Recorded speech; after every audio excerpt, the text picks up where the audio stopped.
Hey, welcome to the Two Car Garage. I'm Lucas, and well, you can see we're not actually in our garage. We've kind of taken the show on the road here, and well, we've got our next project that we're going to be helping with. And well, I've threatened in the past that we were going to do another Mopar, and well, that's what we got today. So check this thing out.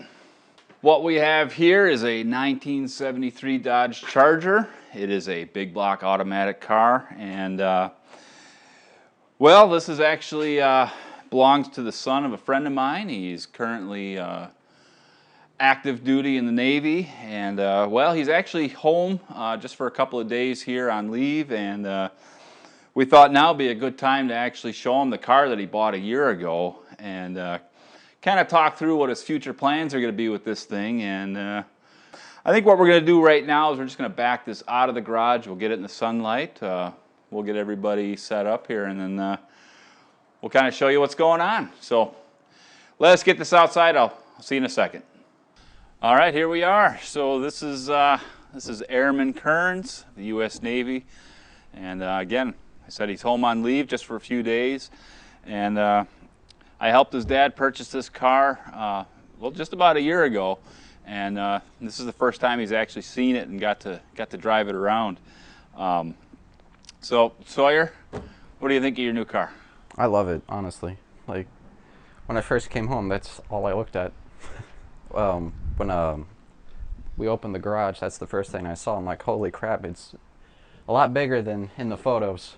It's kind of funny how much different they look. Yeah. You know, so a little bit of history on this car before we start talking about it. This was, I think you found this on Craigslist or something like that. That's Craigslist. And when we went to go look at it, talking to the guy who owned it, apparently his father's had it for 20 years, and it was just kind of sitting in the shop, not really doing anything. I think the person that he bought it from tried to convert it into a race car, and it's basically been gutted. There's no wiper system, there's no heater. It's got some fancy traction bars on it. They did a little bit of work on the engine. We'll get to that. That was kind of sketchy. They eliminated the power steering and really just kind of set it up as a track car. And that looks like they just quit. They just never got any further than, well, than that. I'll throw up a picture here of what it looked like when we brought it home.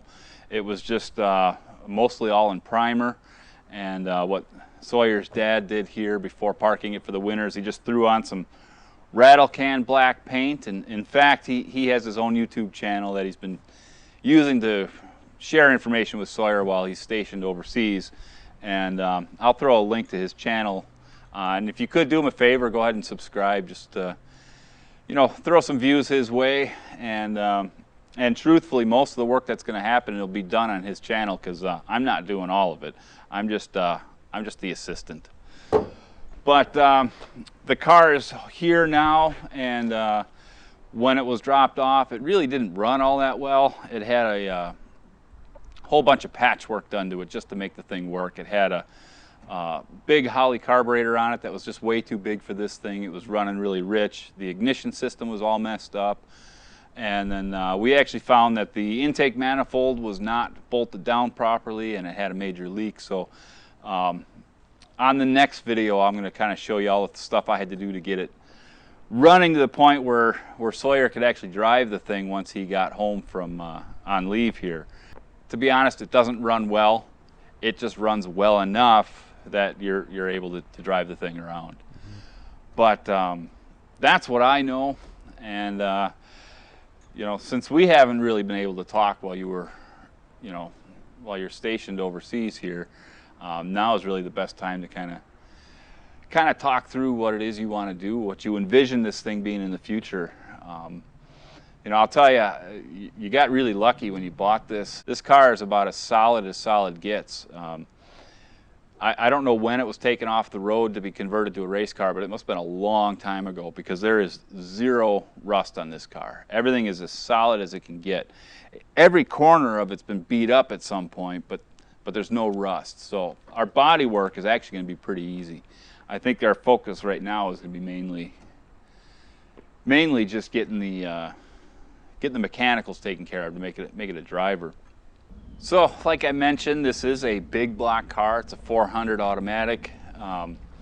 It appears to be the original engine. It does have some work that was done on it. It's got a different set of heads on it and stuff like that. But all in all, just the fact that we've got a big block Charger is pretty cool. You know, you're pretty lucky. Now I know the thing doesn't run real well right now, and you know, getting around is not the most interesting thing in the world. But what do you think of it so far? Just the little bit of driving you've been able to do. I mean, though it's hard to drive, it's still fun. I still enjoy it. I know you're pretty excited to have, you know, your first muscle car. Yeah. And you know, I know I've been talking with your dad. He's got some ideas of what he thinks it should be when it gets done. Of course, I have my own ideas of what it should be, but really it comes down to it's yours. And you know, what we're going to do over the next couple of years while you're gone is to just get it up and running and make it reliable. But then all the beautification, that's on you. But I think first thing we should talk about is, you know, what do you want to do with the motor? You know, this motor, like I said, is not very good right now. It's pretty sorry. It's got some low compression in a couple cylinders. It just doesn't run right. Whoever did the work on it prior to you acquiring it kind of butchered some things, you know. So we've got a lot of options of where we could go, but what do you envision? Well, I still want the original motor in the car if we can, and I want to rebuild it if we can, if that's possible.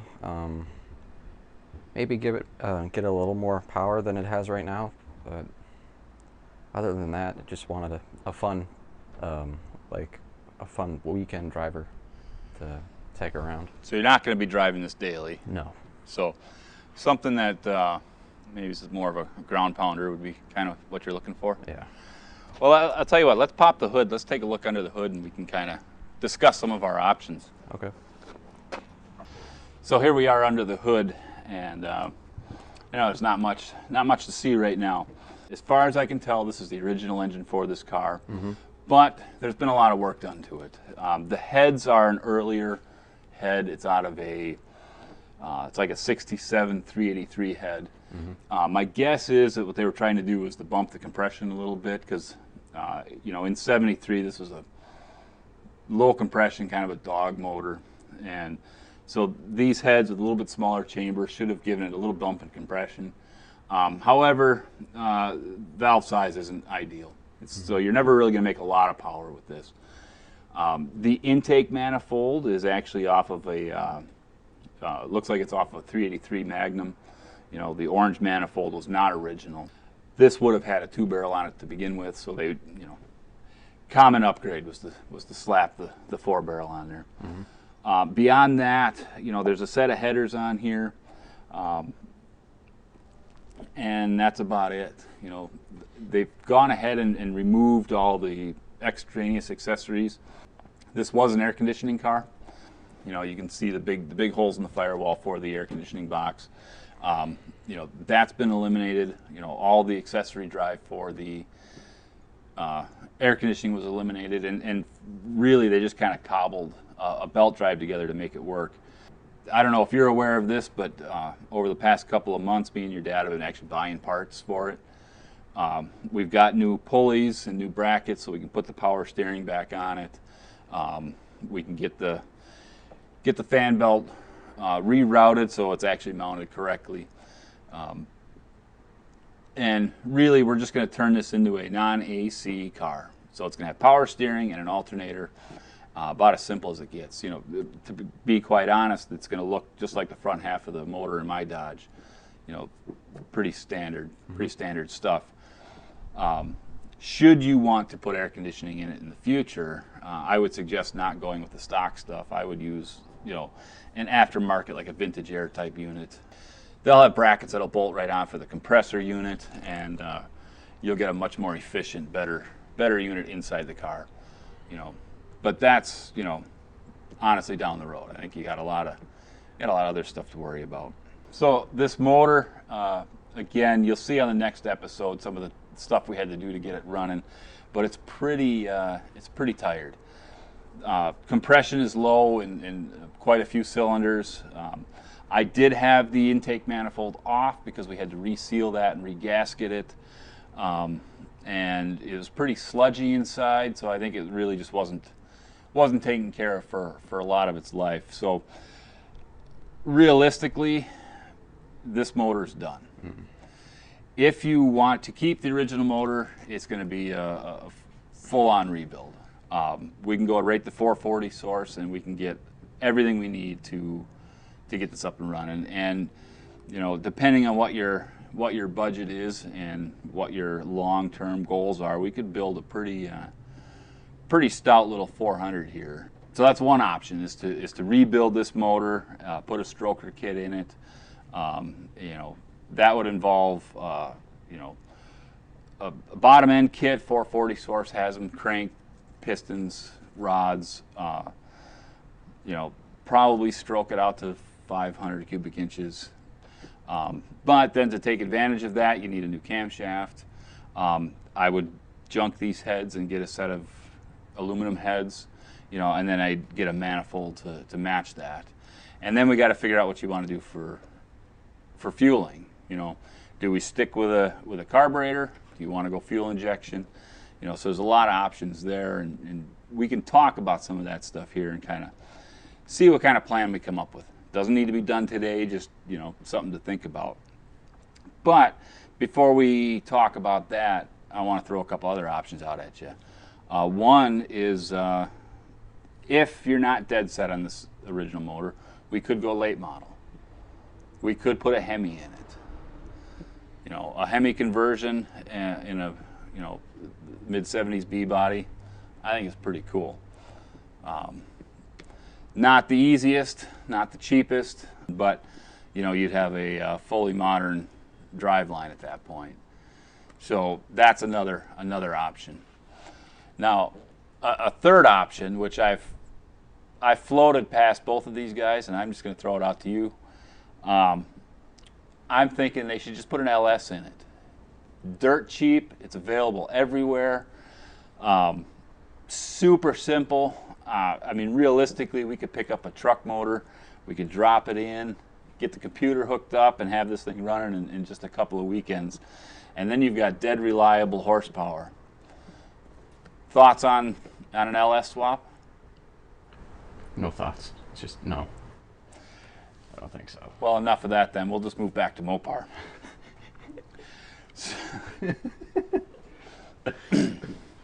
So really, the two options then are rebuilding this big block that's original to the car, or going with the late model Hemi.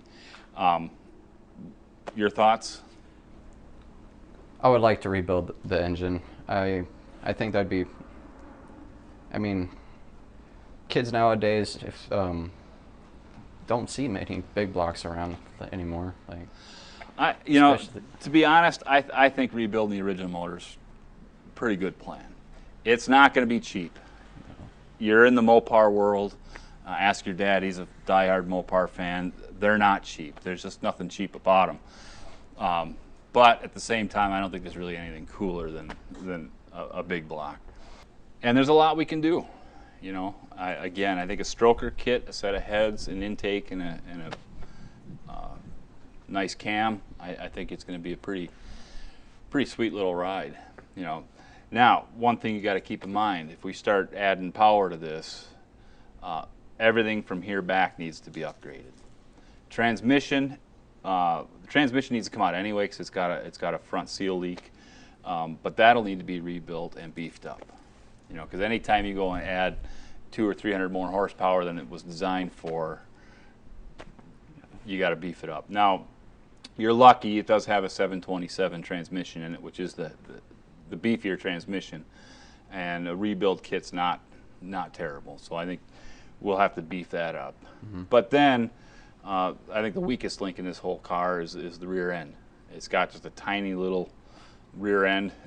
Didn't need anything powerful because it only had 200 horsepower when it was new.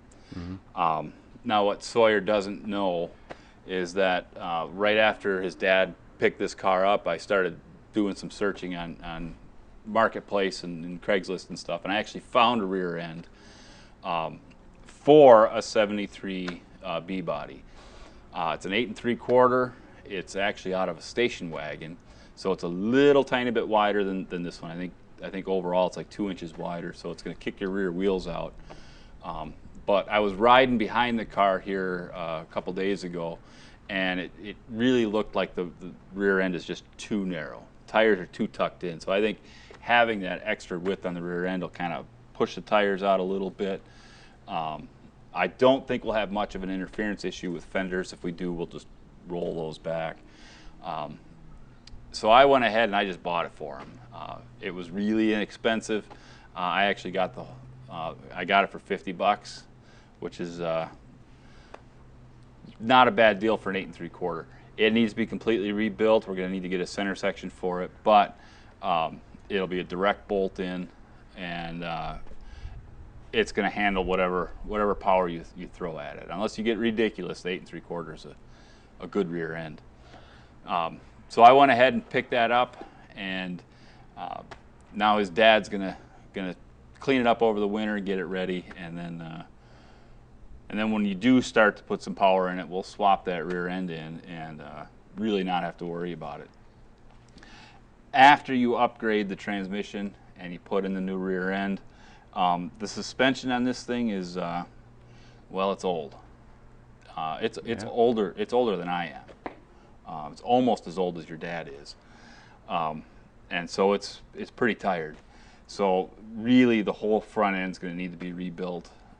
Rear end, I think maybe we can get away with just putting some new bushings in the springs, but the springs are junk. You're going to need to put new springs in it. So you can see how it's so cool to own an old car like this, but everything piles up. Everything starts to add up, right? So you want more power, you need to handle that power. And once you upgrade the drive line, then the suspensions need to be rebuilt because you want something that's going to handle well. The brakes do actually work on this pretty good, but I think they can be better. They just feel kind of squishy. I think we'll probably end up, when the front end's off, just rebuilding the whole brake system as well, just to ensure that the thing is safe to drive. So that's kind of what we're looking at here for some of the ideas you're throwing out. So now that we've had a chance to talk to Sawyer about kind of what he wants to do with this car, at least as far as the driveline goes, he's starting to get a kind of a big picture here of what's involved. So that's some of the stuff you're going to have to think about over the next couple months, because honestly, once the snow flies, me and his dad are going to pull this motor out and get it up on a stand, and then that's when decisions need to be made. So, come Christmas time, you're going to need to have an idea of really what you want to do. I don't think anybody wants or needs answers right now, but pretty soon. I think the next thing we're going to do here is I'm going to sit down with his dad once Sawyer goes back onto his boat, and we're going to put together some price lists, and we'll add up the cost of what you want versus a cost list of what it needs, and then we'll let you kind of figure out where you want to go. Okay. All right. In the end, I think this is going to be a pretty sweet ride. If you follow along, like I said, I'm not going to be working full time on this. This is going to be his dad's job, and like I said, I'll shoot a link to his channel, because I believe you'll probably see most of the stuff happen on there, and then we'll just pop over once in a while to help out when you need a second set of hands. But I think over probably the next couple of years, you're going to see this off and on, and we'll keep you updated on how it progresses. I think this winter you'll see us get the motor out and get that disassembled, and then hopefully we'll have the motor put back together and back in the car come next summer, and then at that point we can start working on some of the other mechanical issues. Well, that's what we got for right now. And make sure you stay tuned. Now Sawyer, you're shipping back out tomorrow. Yep. And so I'm gonna let you go and drive this thing one last time before you have to go. So there it is. There's the new long-term project that you'll be seeing periodically. Again, we're not going to be doing all the work. We're going to be most of the work will be done over at Sawyer's place. And when we do get digging in on that, I'll introduce you to his dad. And like I said, I'm going to throw a link to his channel, so you might as well go check it out. And you know, that's where most of the work will be done, because he's using that as a way to keep Sawyer updated on projects around the house. But it should be a fun one, and you know, I'm hoping by this time next year we'll have it really running good, and we can take it out and test its limits and see what it's actually capable of. Until that happens, keep checking back and seeing what's going on, and I'm just going to let you go. And really, until the next one, I'll see you around.